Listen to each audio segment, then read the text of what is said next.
मालदीव का हुआ है। मालदीव के साथ बायोगेट किया था हमने। मालदीव ने अभी कहा कि भारत ने हमको अगर सहयोग न किया तो हम मिट जाते हैं। हाँ, पिट जाते हैं, लेकिन वो आया ना हमारे पास, वो पता नहीं शायद एक किसी G20 किसी समिट में आया था, उसने फिर रियलाइज़ किया। तो इसी तरह इसको सूनर लेटर ये भी रियलाइज़ करता है तो ठीक है, क्योंकि नहीं तो ये वैसे है ना, बैक स्टैबिंग तो इसने करी है। तो जो बंदा भूकंप के टाइम में, अर्थ को जब प्राकृतिक आपदा के टाइम में हमारी मदद लेके अगर वो पीछे उसका साथ दे रहा है, तो मेरे ख्याल से तो इसके ऊपर इसका कोई इलाज करना पड़ेगा। यही बस मेरा कहने का मतलब है। जय श्री राम। तो पाकिस्तान का जो प्रधानमंत्री है उसकी हालत भिखारी के समान है अभी, तो वो तो हर जगह जाके भीख मांगेगा। अब तुर्की उसकी मदद कर रहा है या नहीं कर रहा है, वो अदर कंट्रियाँ उसकी मदद करेंगी या नहीं करेंगी, वो उनके ऊपर निर्भर करता है। और पाकिस्तान के सपोर्ट में जो भी कंट्री आएगी तो सीधा सीधा हमारे भारत से दुश्मनी मोल ले रहे हैं, तो जैसा भी होगा उनके एक्शन लिया जाएगा विदेश नीति के माध्यम से। क्या तुर्की का इसमें क्या करना चाहिए भारत को? अब क्या टोटल आम पब्लिक को क्या कैसे विरोध करना? देखिए, आम पब्लिक क्या करेगी इसमें, तो हमारी विदेश नीति काम करेगी। हमारी तुर्की के सामान को बाइकाट करें हम लोग? बाइकआउट तो सब कर ही रहे हैं। अब जो आम जनता के हाथ का काम है वो आम जनता करती है, सरकार के हाथ का काम है सरकार करती है। और आगे भी हमें सोचना पड़ेगा, अगर तुर्की में कभी भूकंप आता है, आपदा आती है, तो हिंदुस्तान को अपना हाथ पीछे खींच लेना चाहिए। ऐसी कंट्रियों को मदद नहीं करनी चाहिए जो आतंकी समर्थन। भारत ने उस समय तो बड़ी मदद की थी।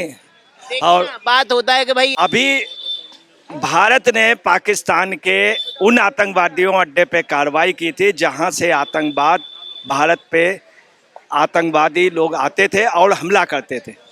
तुर्की ने पूरा साथ दिया। आपको ये भी बता दें, पहलगाम में जिस समय कांड हुआ है, 26 लोगों को बेकसूर को मार दिया गया पाकिस्तानी आतंकवादियों द्वारा। उस समय तुर्की का राष्ट्राध्यक्ष पाकिस्तान आया था उसी के बाद। और यही नहीं, 9 विमान उनके सेना के विमान जिसमें अस्त्र शस्त्र आए थे। उसके बाद उसने युद्धपोत भी भेजा।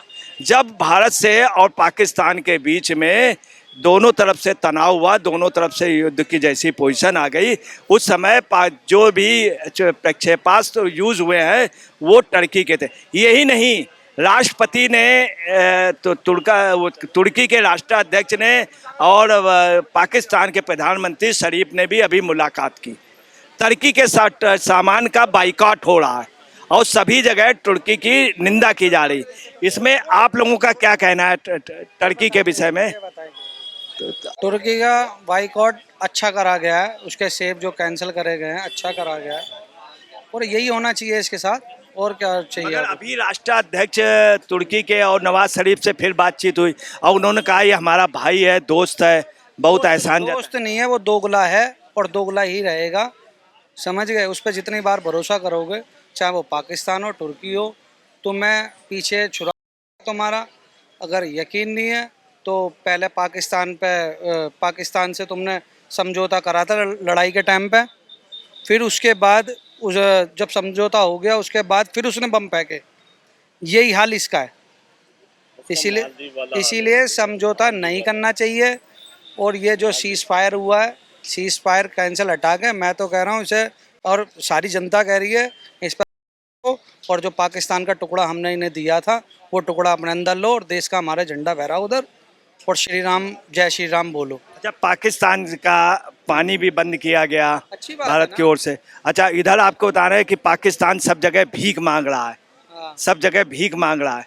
तो अब जो तुर्की के राष्ट्राध्यक्ष और ये जो प्रधानमंत्री मिले, यही नहीं, तुर्की ने जो जब भारत ने उनके आतंकवादी अड्डों पे अटैक किया, उनको ध्वस्त किया, तो तुर्की ने इस समय ये कहा कि सिविलियन पे हमला हुआ। तो क्या तुर्की का कोई इलाज होना चाहिए और तुर्की का टोटल बाइकआउट या सबक सिखाना चाहिए? देखो, उसे सबक भी सिखाना चाहिए। बाइकआउट उसका हमेशा के लिए करना चाहिए। उसके बातों पे तो कभी विश्वास करना नहीं चाहिए बिल्कुल भी। दोगला आदमी है जो हमारे गद्दार के साथ मिलके हमारा नाश करना चाह रहा है, और उस पर हम विश्वास करेंगे? तुम खुद बताओ, उस पर विश्वास करना चाहिए? आपको पता है कि एक बार इनके तुर्की के अंदर भूकंप आ गया था बहुत ज़्यादा, कम से कम 40-46 लोग तो मर गए थे, कितने मतलब दब गए। तो इंडिया ने ऑपरेशन दोस्त चलाया था, मोदी जी ने।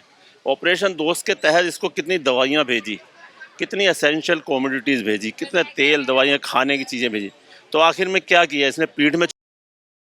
अब पाकिस्तान ने, जब आपको पता है, हमारे जब पाकिस्तान के अंदर ऑपरेशन सिंदूर के बाद जब उसने रिटेलिएट करना शुरू करा, अपने ड्रोन जितने भी भेजे सब तुर्की मेड थे। देखिए और आपको तुर्की मैं मेड और उसके ऑपरेटर भी साथ में ऑपरेट कर रहे हैं। वो तो ठीक है, हमारे सेना नहीं, ड्रोन के अलावा भी आपको बताना है कई अस्त्र भेजे हैं, जैसे पीएनएस खैबर, बाबर, पीएनएस तारिक व पीएनएस बदर, ये भी बहुत हैं, मिसाइल्स वगैरह बहुत हैं और ड्रोन है, काफ़ी चीज़ें भी। मैं तो कह रहा हूँ कि काफ़ी चीज़ें। और इन्होंने पता है क्या किया है पाकिस्तानियों ने, ये कहते हैं ना, इन्होंने ये तुर्की कहते हैं ना सिविलियंस के ऊपर हमले किया, सिविलियंस के ऊपर इन्होंने किया।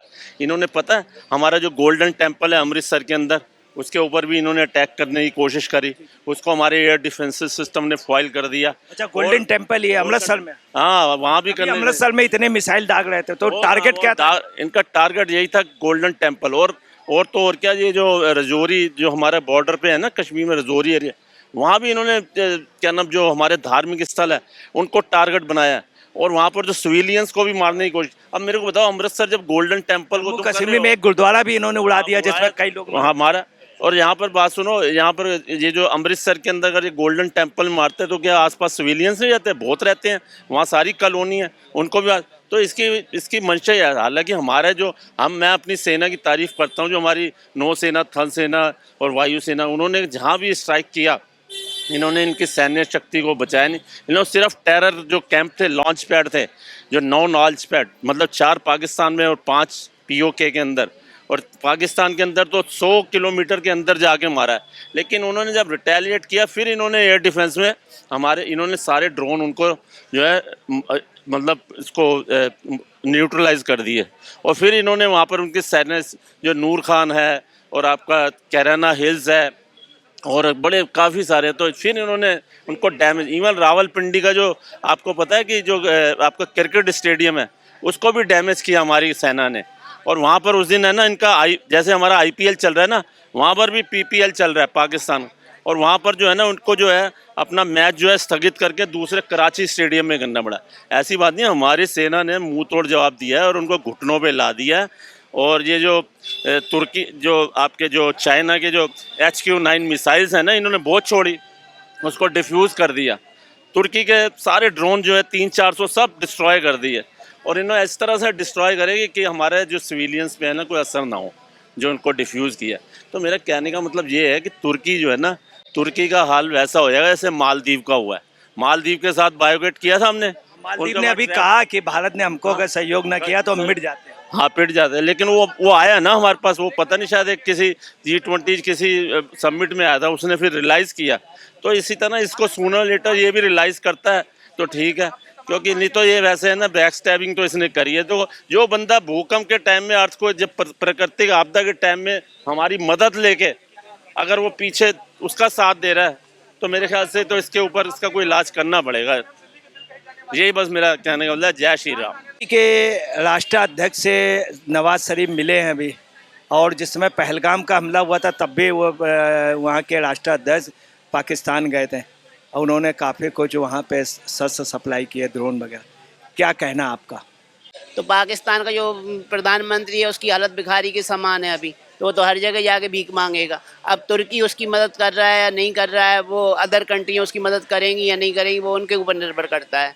और पाकिस्तान के सपोर्ट में जो भी कंट्री आएगी तो सीधा सीधा हमारे भारत से दुश्मनी मोल ले रहे हैं, तो जैसा भी होगा उनके एक्शन लिया जाएगा विदेश नीति के माध्यम से। क्या तुर्की का इसमें क्या करना चाहिए भारत को? अब क्या टोटल आम पब्लिक को क्या कैसे विरोध करना? देखिए, आम पब्लिक क्या करेगी इसमें, तो हमारी विदेश नीति काम करेगी। हमारी तुर्की के सामान को बाइकाट करें हम लोग? बाइकआउट तो सब कर ही रहे हैं। अब जो आम जनता के हाथ का काम है वो आम जनता करती है, सरकार के हाथ का काम है सरकार करती है।